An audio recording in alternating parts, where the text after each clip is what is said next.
I recently made a video about how I saved $1,800 US by upgrading an existing 2009 iMac instead of buying a new one. And while most of you thought this was great, some of you brought up a very valid point. Could the 2009 iMac even remotely stack up against a Mac that's 10 years newer? And this made me wonder, even for basic home tasks and light office tasks, is there justification to spend almost $2,000 when you have a working older model? Well, wonder no more. I took the $1,800 I saved on the previous upgrade and bought the latest 27-inch base model iMac in the name of science. So let's get to it. So first we have the unboxing process. Standard packaging and accessories here. As a side note, ever notice how new Apple products have such a very distinct smell? The first thing that stands out is that this Mac is shipped with Big Sur, despite Monterey being available for months now. The 5K Retina display is definitely sharper than the 2K one on the 2009. True Tone Color will adjust the screen color temperature based on your room lighting. Although not exactly necessary, that's a pretty cool feature and the results are surprisingly pleasing. I ran through the upgrade process and now on the same version of OS 12 Monterey on both machines. Let's start with raw performance benchmarks. We start with Blackmagic's disk speed test.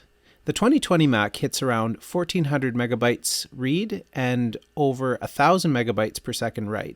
Testing the 2009 Mac, we see that although the SSD itself has a 6 gigabit interface, the Mac's SATA controller is limited to 3 gigabit, thus severely limiting throughput. That's unfortunate, and there isn't a whole lot I can do to improve this. Now we move on to Cinebench. It was necessary to run Cinebench 20 as anything newer wouldn't load on the 2009, I presume due to CPU support. Apparently this version of Cinebench does do all the rendering with CPU, not GPU, so this should give us a good idea of how our i7-860 stacks up against our modern i5-10500.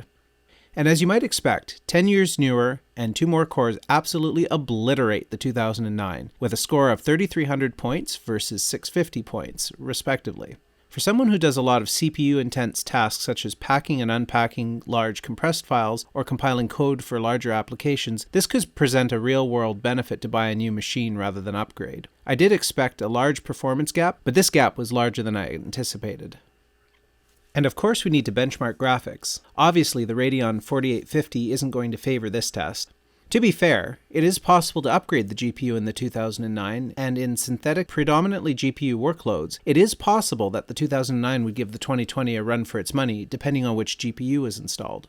In this case here, the system isn't going to be used for any heavy GPU workloads that would warrant the cost to upgrade the card. In the Heaven benchmark, the 2020 hovers around 100 frames per second mark, while the 09 struggles to maintain even 14 frames. Thanks to Mac's fan control, the 09 does run cooler. So we know the 2020, under heavy workloads, outperforms the 2009, but this was expected.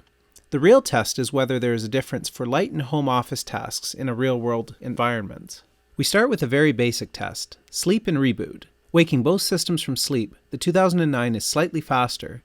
The 2009 has advantage since it is using modified sleep parameters to prevent sleep coma, while the 2020 is using the stock factory settings.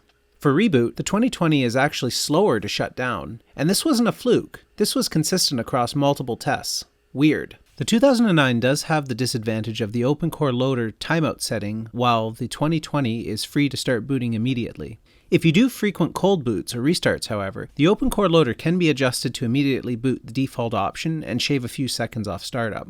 Boot up time really isn't an issue for me, since the only time I do a cold boot is when a power outage outlasts my UPS.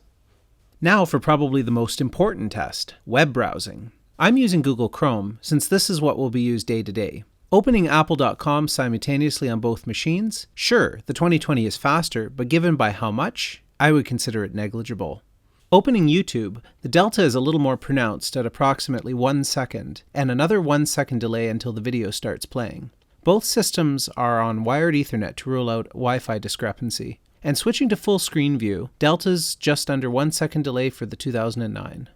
I suppose one could argue that these 1 second delays could add up in a commercial environment, but for occasional home office use, I think you'd be hard-pressed to even discern a delay if they weren't sitting side by side. And similar results hold through productivity applications as well. Launching both Microsoft Word and Excel results in roughly 1 second delay on the 2009. That's actually quite impressive. The 2020 is 10 years newer, costs almost $2,000 more, and launches the identical application almost 1 second faster. Now we move on to the final test, Adobe Photoshop 2021. This is where the gap widens a bit. An additional 5-second premium on the 2009 Mac for load times. For CPU render load, I've done the same content-aware fill of this Maple Leaf on both systems, where the 2009 took just over 3 additional seconds to complete. This machine will not be using Photoshop daily and not for heavy tasks, so I'm willing to accept the performance hit here. However, if you are using Photoshop daily and for heavier workloads, this could present a compelling argument to replace your machine, as this could cumulatively have a significant real-world impact on your work efficiency. For someone who wants a 27-inch screen and only does light browsing and office tasks, I think upgrading a 2009 iMac provides incredible value. For this demographic, an $1,800 cost premium to open web pages or documents 1 second faster is likely not providing a compelling value proposition, despite the nicer screen. This 2020 iMac does sit in an awkward place at the moment. With the transition to Apple Silicon, the 2020 iMac will likely not achieve the same 10-year service life due to unavoidable drop in software support for Intel over time. Despite all of this, Apple has not adjusted the price accordingly, leaving what I feel is fairly poor value as far as the 2020 iMac is concerned. If you need a new 27-inch Mac, I would highly recommend waiting for an Apple Silicon version if at all possible. Thanks for watching. Please like, subscribe, hit the bell icon, and share this video with your friends to help support the channel and help produce more videos like this one. If you like this video, check out the video where I reviewed the M1 MacBook Air, or check out the farce video where I benchmark a Power Mac G5 against an M1 MacBook Air. Until next time.